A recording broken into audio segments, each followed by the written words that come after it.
इस कार्यक्रम के पुण्यार्जक हैं श्री सुमतिनाथ स्वामी जैन श्वेतांबर मूर्ति पूजक संघ, रामदास पेठ, नागपुर। सारा खेल लिबास का है, सारा खेल ये ऊपर का लिबास का है साहब। भीतर का आदमी तो एक जैसा है, ऊपर के लिबास चेंज होते हैं और व्यक्ति का व्यक्तित्व अलग नजर आता है।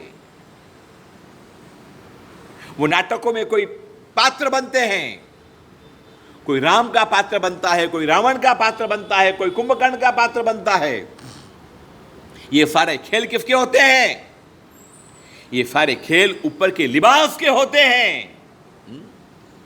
आप भी, हमारा भी देखिए ना, ये महावीर का वेश है और महावीर का वेश है ना, इसलिए आपने हमको यहां पर सिंहासन पर बिठाया है, आप नीचे बैठे हैं। आपका हमारा परिचय क्या? आपका हमारा संबंध क्या? आपका हमारा रिश्ता क्या? बोलो, क्या रिश्ता है भैया? एक ही रिश्ता है। निखिल भाई, आपने हमको कभी पहचाना जाना था? कभी जानते थे आप? लेकिन साधु का एक ही पहचान होती है। बोलो कौन सी? जैन साधु की एक ही पहचान होती है। कौन सी बोलो? महावीर का चोला। दुनिया में इससे बड़ी कोई पहचान नहीं हो सकती। सारे लिबास का खेल होता है और जो व्यक्ति अपने वेश को वफादार रहता है, जो व्यक्ति महावीर के उस चोले के प्रति समर्पित रहता है, वो हमेशा दुनिया में महान माना जाता है। ये केवल वेश का ही प्रभाव है कि हम ऊपर बैठे हैं, आप नीचे बैठे हैं। अगर काश अगर ये वेश न होता तो, अरे बोलो तो सही, तो हम यहां बैठ सकते थे क्या? अरे आगे भी बैठे थे क्या आप लोग? भाई तू कौन नया कौन आया, चल पीछे बैठ, ज्यादा आगे मत बढ़। राम के लिबास को देख करके प्रतिनिधि मंडल जर्जरित हो गया। ओहो, राज सिंहासन पर बैठने वाला व्यक्ति, राजमहलों में राज सुखों को भोगने वाला व्यक्ति आज नंगे पैरों चल रहा है, पहाड़ियों में भटक रहा है, वनों में घूम रहा है, जंगल के फल फ्रूटों को खा करके अपने जीवन को यापन कर रहा है। अरे चलो, ये तो मर्द था, उस अबला का क्या दोष, पिता का? वो भी तो देखो, वो भी तो देखो, वो भी सब कुछ सहन कर रही है। याद रख लो एक बात, जहां प्यार होता है, जहां प्रेम होता है, वहां पर व्यक्ति को कभी दुख नहीं लगता। मां जब अपने पुत्र को जन्म देती है, शास्त्र यह कहता है कि मृत्यु उपरांत दुख होता है।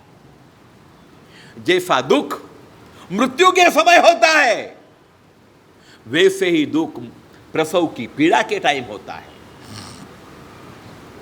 9 महीने पेट में बच्चे को रखना, उसको पालना, उसकी हिफाजत करना और हिफाजत करने के बाद उसको सृष्टि में लाने के लिए कटिबद्ध बनना, वैसा माइंड सेट करना, ये दुनिया का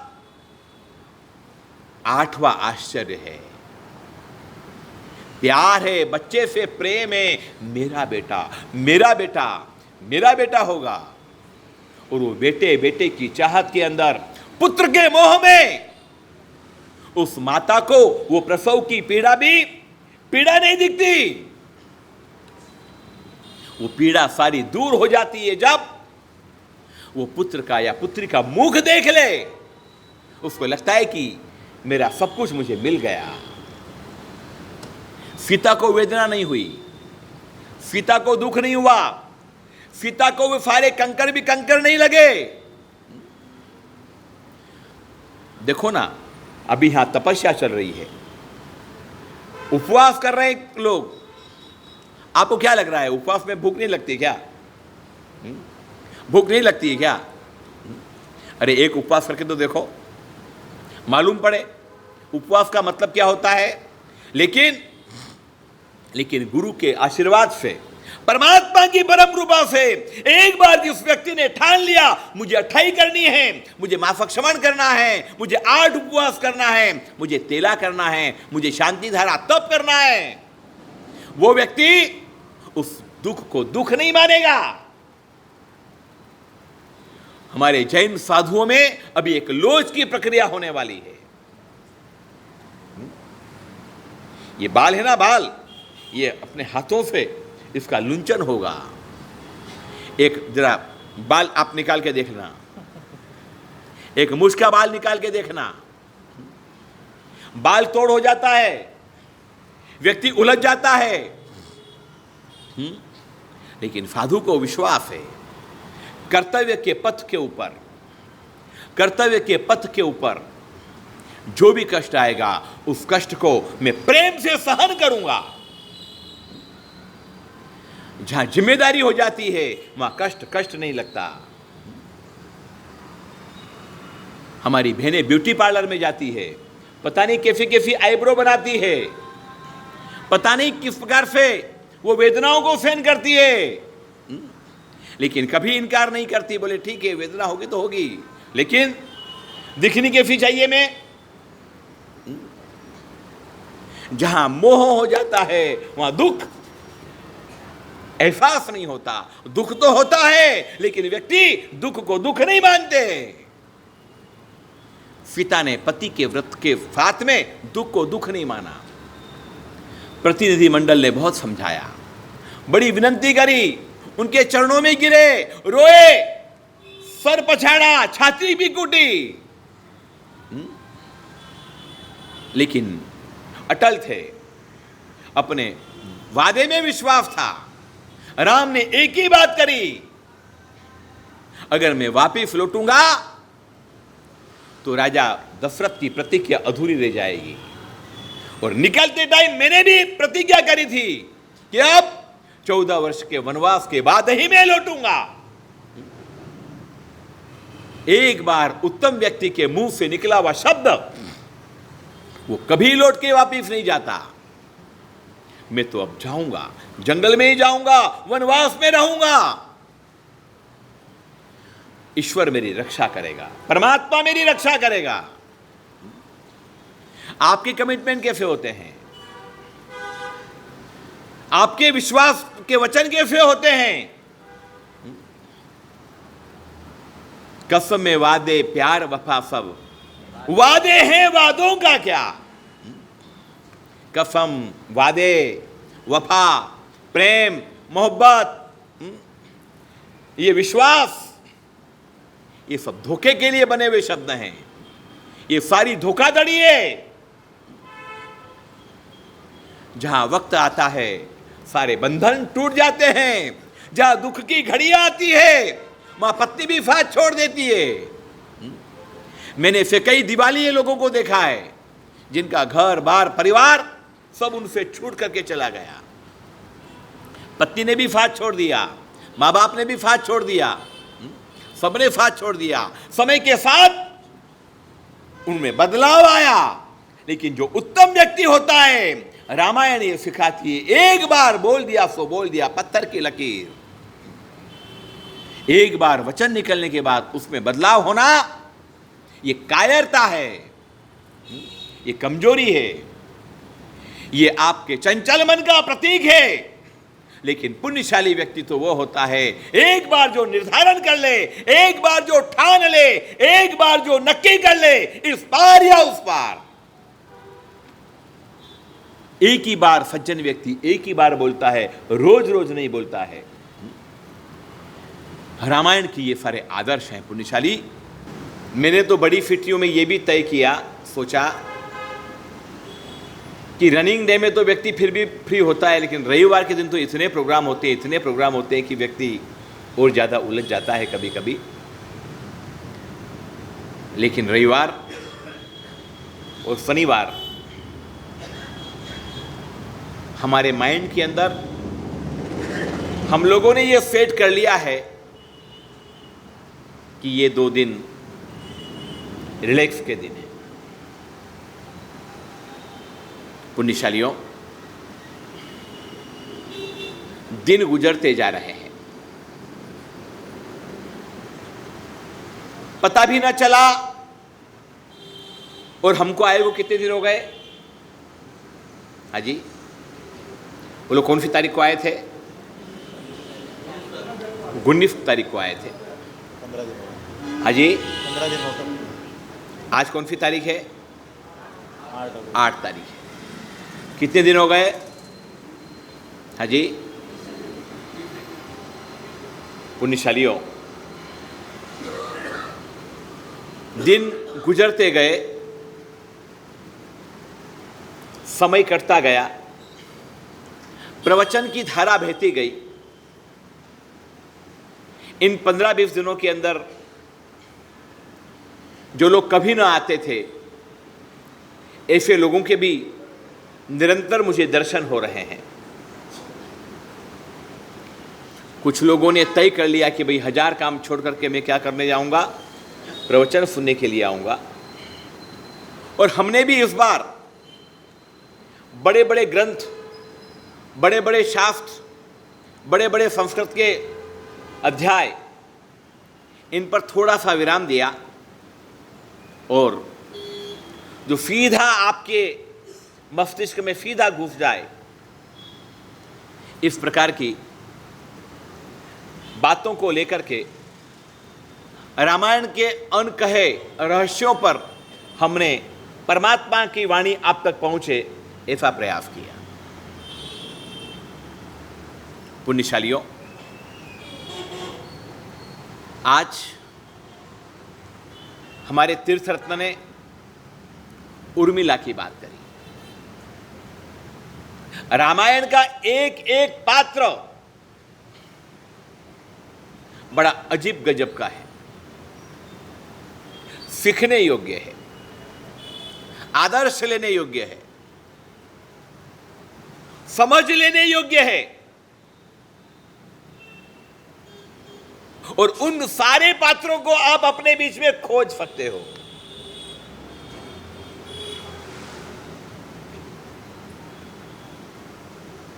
द्रोणाचार्य ने युधिष्ठिर को बोला कि जा, नगरी में से एक नालायक व्यक्ति को ढूंढ करके ला। पूरा दिन गुजर गया, युधिष्ठिर शाम को खाली आया, बोले गुरुजी माफ कर दो, गलती हो गई। पूरे राज्य में घुमा, पूरे गांव में घुमा, एक भी व्यक्ति ऐसा ना मिला कि जो संपूर्ण नालायक हो। कहीं ना कहीं किसी न किसी में तो क्या था, सद्गुण दिखे ही दिखे। दूसरे दिन दुर्योधन ने, गुरु ने दुर्योधन को भेजा, जा दुर्योधन, एक संपूर्ण गुणवान व्यक्ति को ढूंढ करके ला।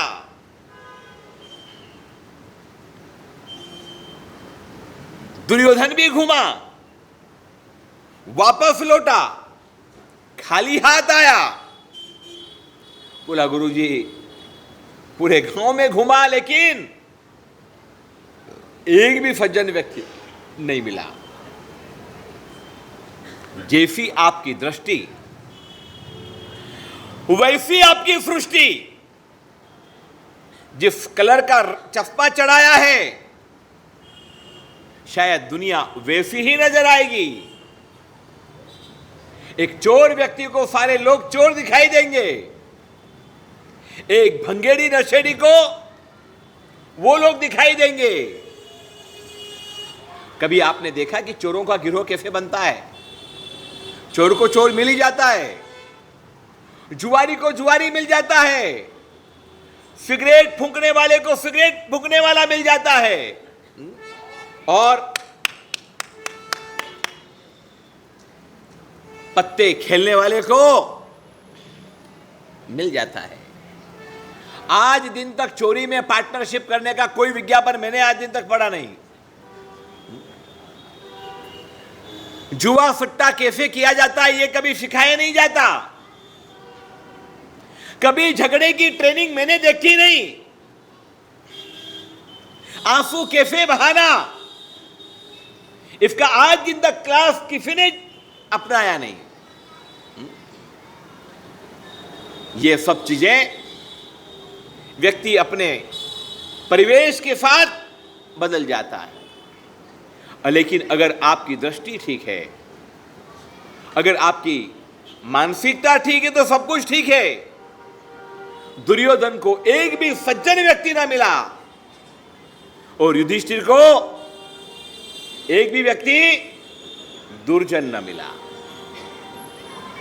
उर्मिला की बात चल रही थी, क्या गजब की भावना थी। खुद का त्याग करके, खुद के स्वार्थ को छोड़ करके औरों का ध्यान रखने की कसम खाई थी। वनवास हो गया, राम चले गए, लक्ष्मण सीता चली गई, पूरे राज्य में गहरा सन्नाटा छाया हुआ है। कुछ चीजें ऐसी होती है कि जो बोली नहीं जाती है, समझी जाती है। पूरे राज्य में आंसुओं का माहौल बन गया। मंत्रिमंडल वापस लौट करके आया। दशरथ उदास है। कैकेयी की आंखों में से आंसू का बांध सूख नहीं रहा है। भरत बड़ा बेचैन है। शत्रुघ्न परेशान है। कौशल्या सुमित्रा परेशान है। दशरथ ने कहा कि मुझे संन्यास लेना है और संन्यास में तभी ले पाऊंगा जब मेरे राज्य की धुरा कोई समझे, संभाले। जैन रामायण में ऐसी बात आती है कि कैकेयी ने शत्रुघ्न को राजा इसलिए बनाने की बात सोची कि अगर दशरथ सन्यासी बनेंगे तो उनके साथ साथ में भरत भी क्या हो जाएगा, भरत भी चला जाएगा। और भरत चला जाएगा तो फिर मेरा कौन बचेगा, मेरा कोई ना रहेगा। जैन रामायण के अनुसार राज्य मांगने के पीछे कैकेयी का एक बहुत बड़ा स्वार्थ था और उस स्वार्थ का नाम था कहीं भरत संसार का त्याग न कर दे। राजसभा भरी हुई है, दशरथ बैठे हुए हैं, सन्नाटा छाया हुआ है। दशरथ ने कहा कि मुझे संसार का त्याग करना है। भरत, तू राज्य का ग्रहण कर। भरत बोल रहा है, प्रभु मैं तो सेवक हूं, राम का सेवक हूं। सबसे बड़े भ्राता राम है।